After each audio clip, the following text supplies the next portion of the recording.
प्रियजनों, यीशु मसीह के नाम में आपको प्रेम पूर्ण अभिवादन। जैसा कि मैंने पहले ही आपको बताया था, यूरोप में स्वीडन नामक एक देश है।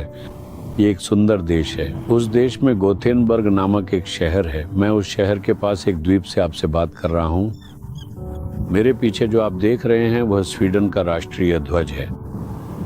राष्ट्रीय ध्वज का इच्छित स्वरूप प्राप्त करने की आशा में उन्होंने ध्वज के बीच में क्रॉस को क्षैतिज रूप से रखा है, क्योंकि यह एक मसीह राष्ट्र है। बहुत समय पहले इस भूमि के लोग प्रभु से बहुत प्रेम करते थे। वे उस पर विश्वास करते थे और दृढ़ता से उससे जुड़े रहते थे। यहाँ पर कई लूथरन चर्च मौजूद हैं। मार्टिन लूथर के समय में जो जागृति आई थी वह यहाँ तक भी फैल गई थी। उसका परिणाम ये हुआ कि लूथरन चर्चों की संख्या हजारों में बढ़ गई। यहाँ से लूथरन मिशनरी भारत आए थे ताकि गरीबों की मदद कर सकें, और ऐसा करके उन्होंने परमेश्वर की योजना को पूरा किया। लेकिन आज जनसंख्या का आधे से भी अधिक हिस्सा, लगभग 58% लोग नास्तिक बताए जाते हैं। ये सुनकर कितना दुख होता है। फिर भी यहाँ एक बड़ी संख्या ऐसे लोगों की भी है जो प्रभु यीशु के उपस्थिति में विश्वास रखते हैं। दूसरे समूह के लोगों का सोच ये है कि वे सोचते हैं, जब हमारे पास जीवन की सारी सुविधाएं हैं तो हमें परमेश्वर की क्या आवश्यकता है।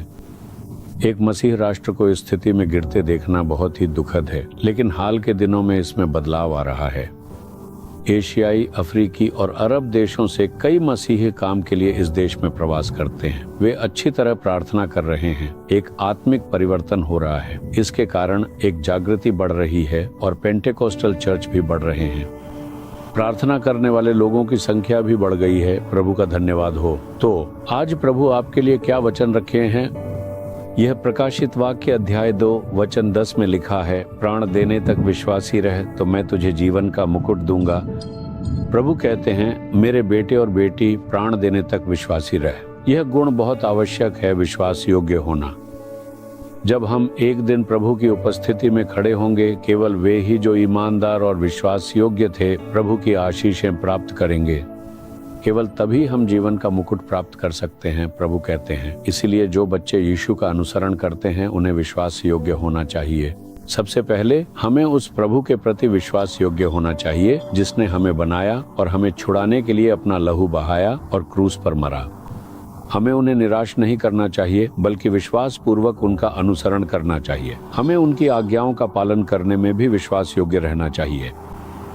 फिर हमें अपने साथी मनुष्यों और अपने परिवार के प्रति भी विश्वास योग्य रहना चाहिए। हमें अपने पड़ोस और कार्यस्थल में भी विश्वास योग्य रहना चाहिए। हमें छल कपट नहीं करना चाहिए। हमें अपना कार्य भी ईमानदारी से पूरा करना चाहिए। तीसरी बात, हमें उस राष्ट्र के प्रति भी विश्वास योग्य रहना चाहिए जिसमें प्रभु ने हमें रखा है। कुछ लोग पैसे के लिए अपने ही देश से विश्वासघात करते हैं। आज हम ऐसे कई लोगों को देखते हैं जो अपने देश को नुकसान पहुंचाते हैं, लेकिन हमें ऐसा नहीं होना चाहिए। हमें अपने देश से प्रेम करना चाहिए और जिस देश में हम रहते हैं उसके प्रति विश्वास योग्य रहना चाहिए। मुख्य रूप से यदि हम परमेश्वर के प्रति विश्वास योग्य हैं तो हम दूसरों के प्रति भी विश्वास योग्य रहेंगे। इसलिए हमें उस प्रभु के प्रति विश्वास योग्य रहने के लिए मेहनती होना चाहिए जिसने हमें बुलाया है। हमें समस्याएं, संघर्ष और कष्ट आने पर भी विश्वास योग्य रहना नहीं छोड़ना चाहिए। हमें विश्वास योग्य बने रहना चाहिए।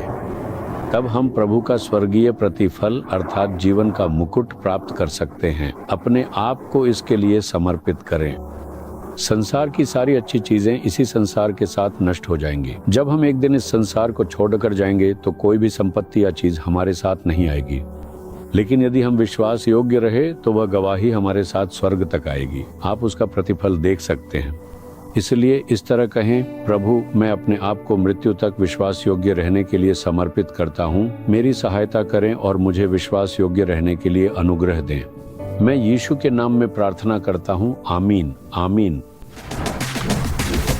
Jesus redeem Hindi YouTube channel को सब्सक्राइब करें। सब्सक्राइब बटन पर क्लिक करें और बेल आइकन को भी क्लिक करके हर दिन की नई कार्यक्रमों की जानकारी प्राप्त करें।